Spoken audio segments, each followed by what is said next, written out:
Hi there, Frank Winston here for the Pacifica Historical Society, host of the weekly show Footprints of Pacifica, where we explore and discover the lure and the lore of lovely Pacifica, its character, and its characters. This show is going to be sort of a trip down memory lane. Not only 50 years ago was Pacifica founded, but also a high school came to the area, Westmore High, that attracted the students who were living in the area that became known as Pacifica. And with us tonight are two of the students who lived here but went to school in the neighboring city, Howard Lucas and his sister, Sally Lucas Brevet. And I welcome you to the show, and we're going to have a lot of fun. And first of all, let's talk about yourselves. What brought you two kids together to the coast side area as it was? And Well, when was it? my father was hired as the superintendent of schools of Laguna Salada, and my brother was already a sophomore. I was beginning when I was just 14, I believe, at the time. And so we went where our parents went. You had to do that. Okay, and Howard, do you remember anything different about the school that you transferred from to the school here, the standards or the size of the classes, anything different? It was quite different. I'd gone to school in Redlands, and it was more formal in a lot of ways then. Coming to Jefferson High School in 1955, the children, and we had more, riding a school bus was new, having to travel so far to high school as a Daly City.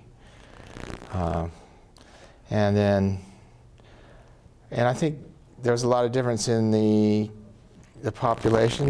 The kids here were kids that just moved into a new neighborhood, and I think in 1950 the population here was in the north coast side before Pacifica. The population was about 1,500. And there were no high schools here, so the kids Right. went now. Laguna Salada, was that an elementary school at that time? Kindergarten through 8th grade, yes. Okay. And that's where your dad came. But it was already in existence, but you had passed the 8th grade at that point. Right. Yes. Okay, Correct. so you went there. Now, growing up here, what kind of activities were available to you with this? Because I've heard stories that the town in 1957 was just about, deplete of anything except a few stores and a couple of houses. But you had kids here.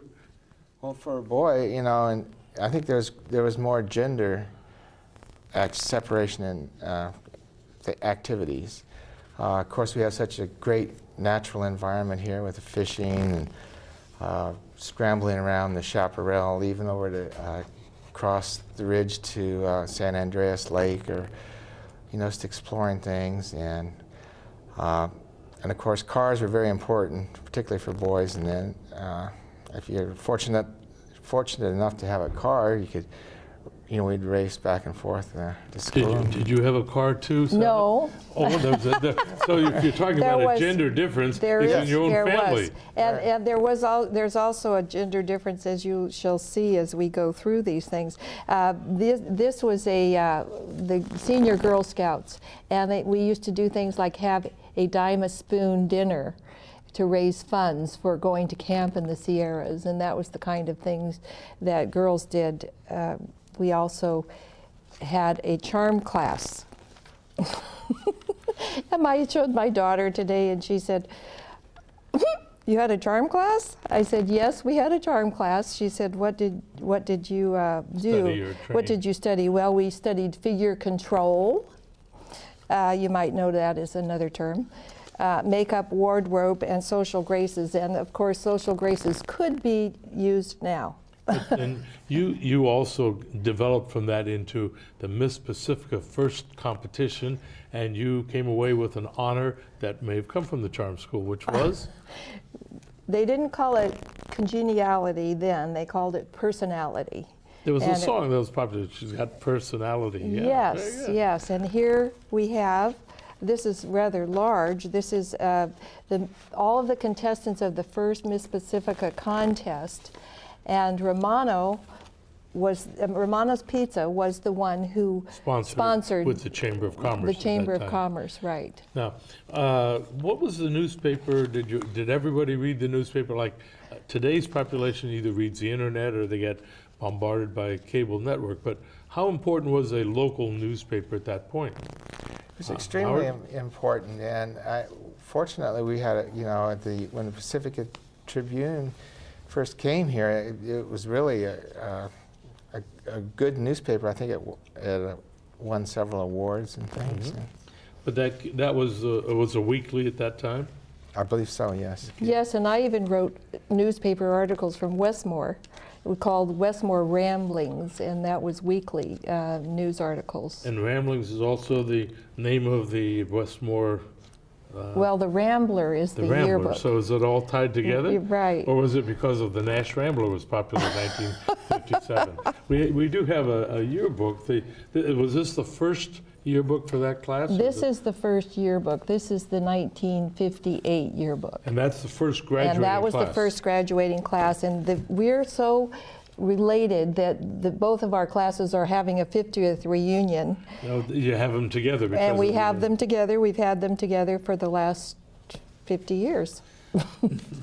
Now, when the students would get together from Westmore and Jefferson, they were both opened around the same time. Well, one was before, the Jefferson was, but then did they have functions together, sports competition? Were they in the same league, gangs hang out, or were they try to be really separate or snooty or whatever? In terms of sports, they were, it's in the same league. Mm-hmm. We're in the same sport league. In terms, we had a lot of friendships, between schools, just because our identity as being a Coastside kids was probably more stronger than what high school we went to. Well, how far apart are geographically, Jefferson and Westmore?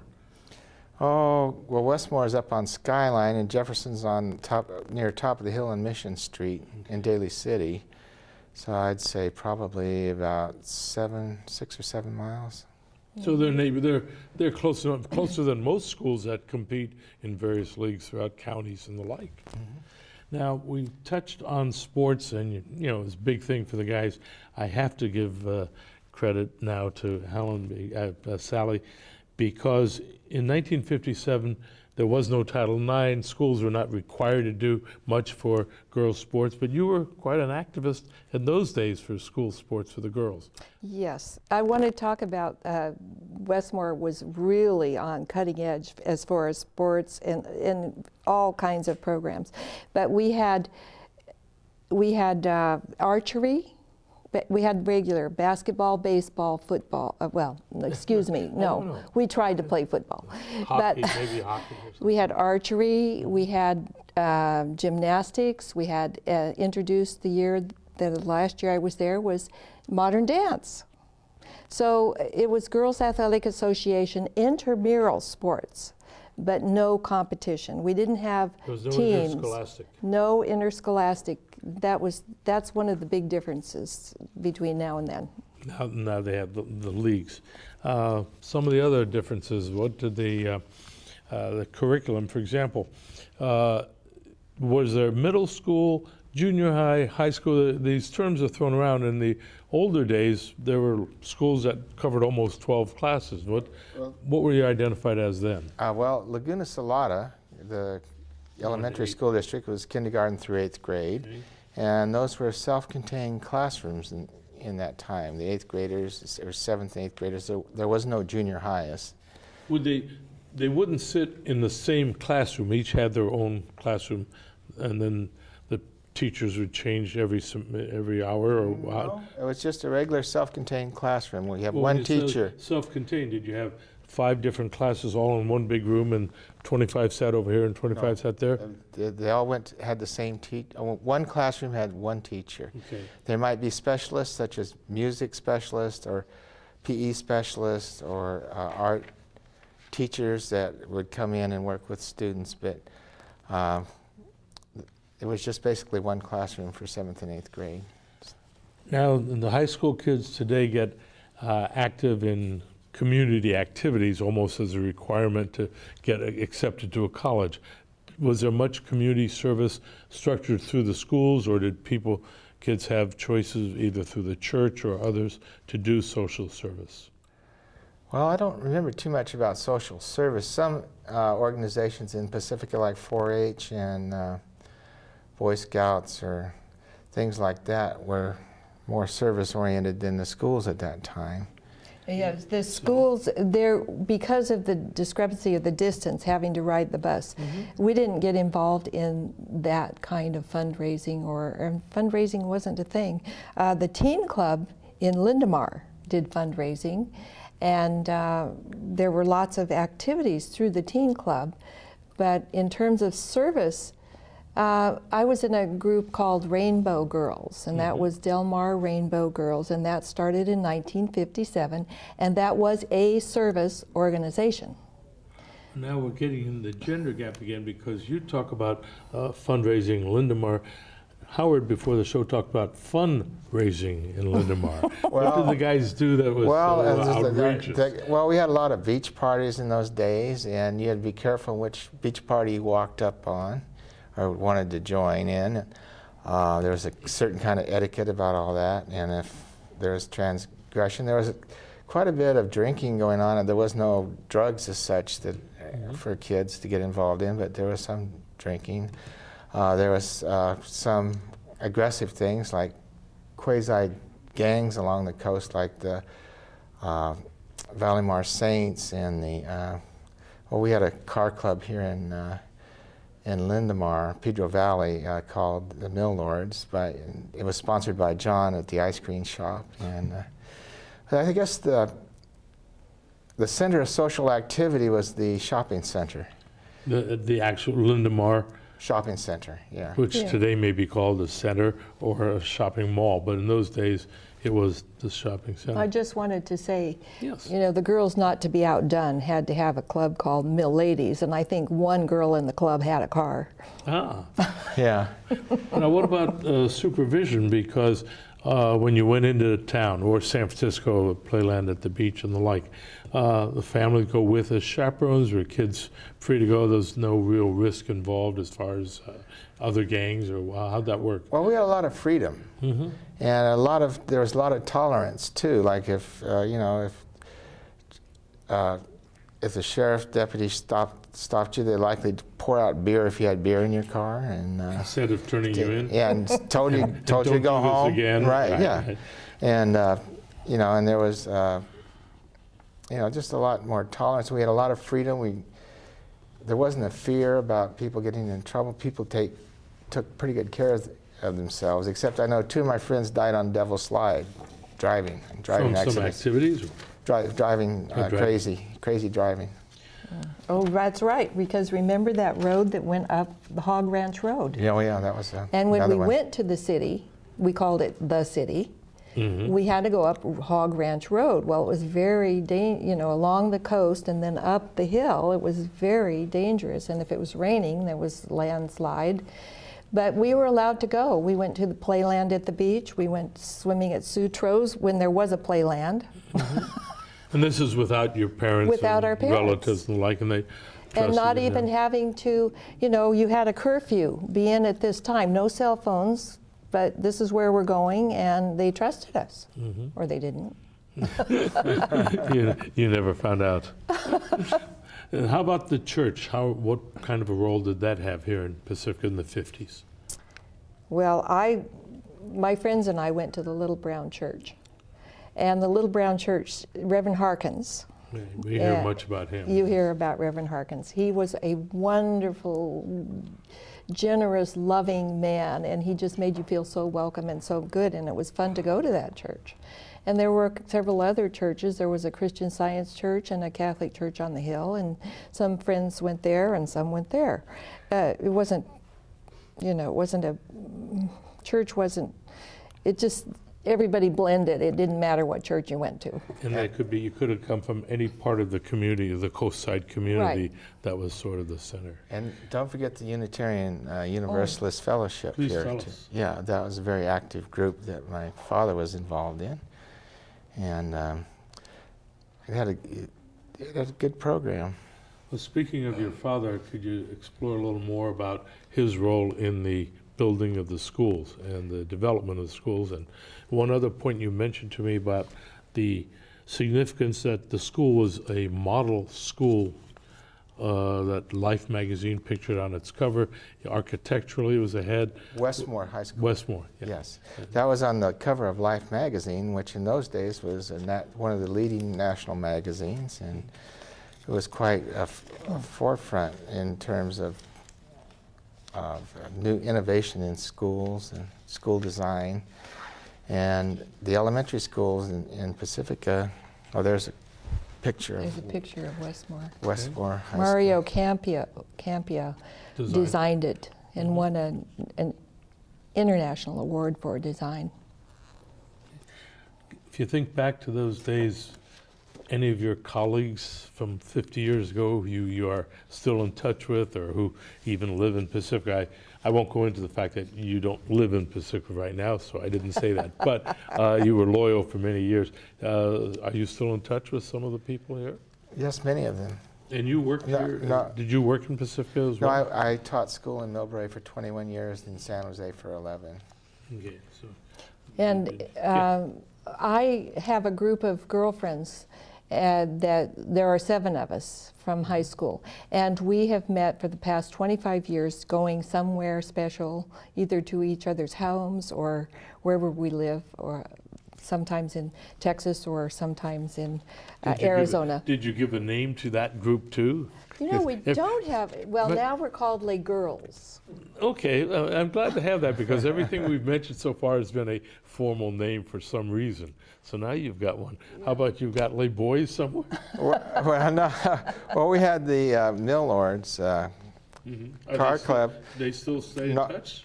Well, some of them are dead now, you know, passed on. But yeah, we're still in touch with a few friends, and but most, I think, most our generation have pretty much moved out of the area.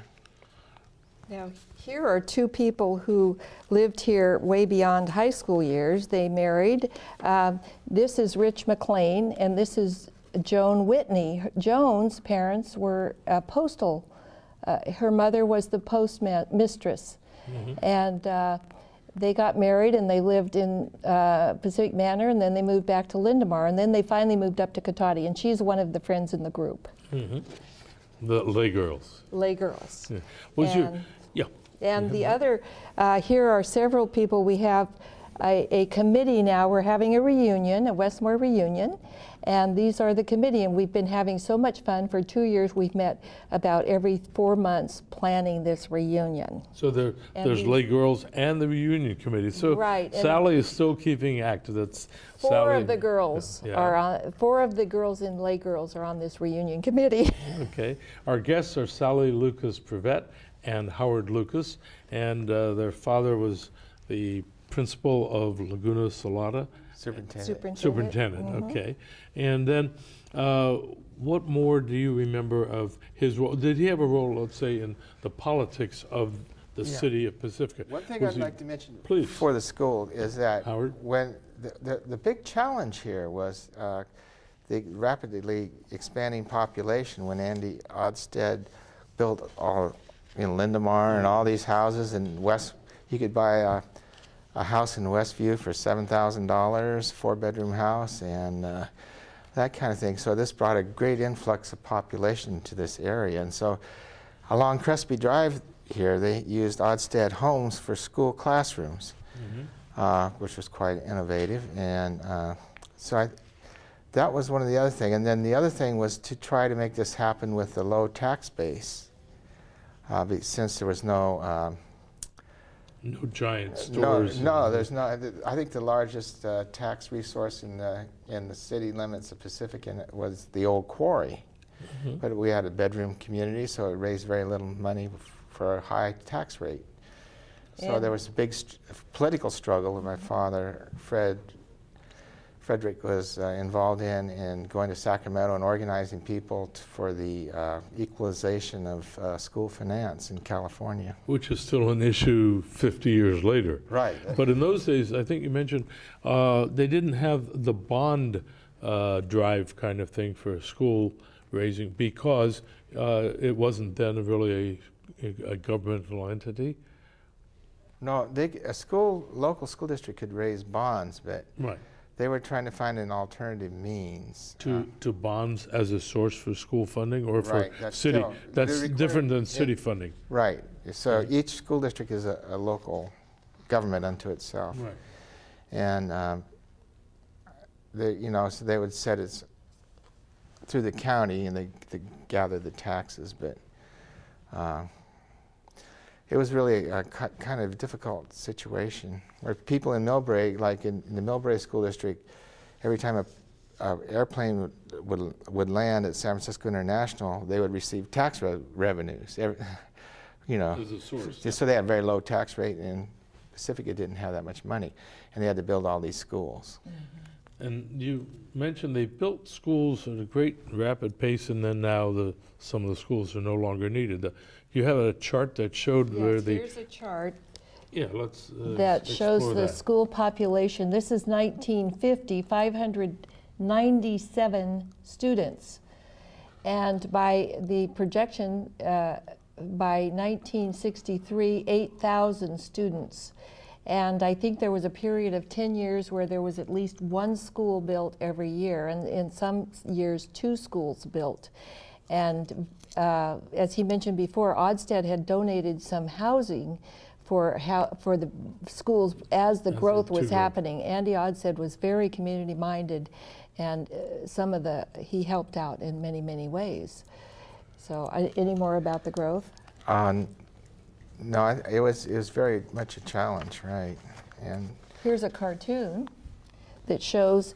Here's a cartoon of my father, Fred, and here are the children looking like little, starving children. And it says here, the school reserves, and he's fishing in the bucket, and there isn't anything in the school reserves because.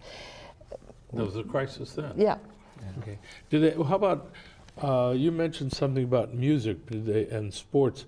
Were there a lot of extracurricular activities for kids to develop in forensics and art and so on? Or were they sort of limited to? Well, Frederick was a very progressive educator, and he believed in providing, those kind of programs for children, and well-rounded programs. And so, the class size was probably about in the 30s and 35s. But they did have a lot more, But I wanted to say something on that point about Westmore, Please. because I was giggling with a friend, and I said, "Do you think they have stenography classes now?" And she said, "No." She said a friend wanted to do that, and she had to go to a special school in a special location. When I wanted to take mechanics, auto mechanics, No, girls. Mechanical drawing, no. Home ec, yes. Music and all of those were available. I wonder whether they taught as much in home ec as they try to get in today, the more liberal education that we hear about. Well, we did do field trips. And what kind of field trips? Well. I mean, he mentioned Playland, but that was on your own. Right, yeah, the school field trips, if you were in, let's see, they went to the telephone company, occupational education or what. So that girls could get a job as a telephone operator. Right, and there was a PG&E that showed the first microwave. Mm-hmm. The contacts with other schools, did you take the trip they do now to Washington, D.C. or to Sacramento, the state capital? You would go because your father went to Sacramento anyway. Yeah, he kind of tried to include me in. I never became a school administrator, but he tried to groom me for it. But you taught school. Where did you go on to college? I went to San Francisco State. And you went to Chico? I went to Chico, and then I transferred to San Francisco. Yeah, and one of the things I want to mention, there was 8 of us joined the Navy together from here in 1958. There was no war on at that time. No, it's peacetime Navy, and we joined together, and we went to boot camp together. And now, the lay Marine or lay Navy, did you form a club? You still stay in touch with those people? No, they've gone different ways, you know, like Bill Sanderson and Bill Sparks and Bob Simi. Bob Simi and Marty Lund, and they're all, I don't think they live here anymore. Did they have, when we now have the Fog Fest, and did they have Frontierland, or what kind of activities did they have in the summertime for getting together? Hay rides. Hay We had rides. hay rides, and we had carnival. Of course, that was more in the fall. The summertime was always at the beach, and there And was some surfing too, I'm sure. no, you know, surfing was not popular. There was Was a that right? very Not until the famous 60s. a swimmer who died out there, and of course, we all heard the story of him. He was you know, an Olympic swimmer, and he got on the undercurrent, and there is an undercurrent, so we didn't swim in the ocean. Okay, we're wrapping down right now rather rapidly, but I want to make sure that people have a chance who either went to Jefferson or to Westboro and want to keep in touch. You want to make an announcement for your group, Sally, from the Westmore? Yes, please feel free to call Bev Sanders Rushing, and her phone number was. Oh, okay, I'll look for that. I can give you my phone number. Sally Lucas Privet is Is Bev at 209-772? right. Bev is 209. 772-3485. Okay, and Sally is 415-717-9331. And Howard? Yeah, for Jefferson alumni, you could contact me 530-474-3800.